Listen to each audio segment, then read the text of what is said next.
dalam hal ni, faham tak? Aisyah cakap dengan dia baik dan sopan, tahu tak? Lepas tu yang nak jadikan aku lagi marah, dia cakap macam ni.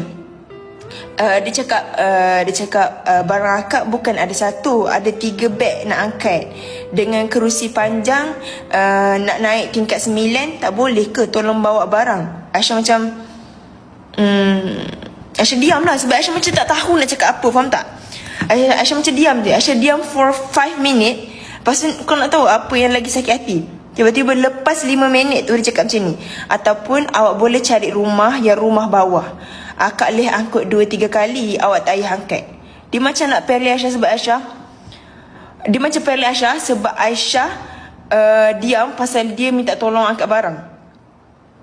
Dia pilih Aisyah, ataupun awak boleh cari rumah yang Tak rumah boleh, bawah, kau fikir. Fikir. Awak nak fikir sekejap pun tak boleh. Okay.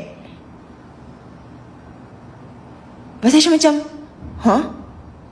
Lepas tu saya cakap je lah, tak apalah kak, saya rasa tak jadilah, saya nak cancel, maaf. Sebab saya sleep over dengan kawan-kawan saya, so nak make up sekali, and barang akak pun saya rasa saya tak dapat angkat. Lepas tu saya cakap lah, depo tu akak burn je lah sebab saya pun macam tahulah, sepatutnya dia ada klien lain.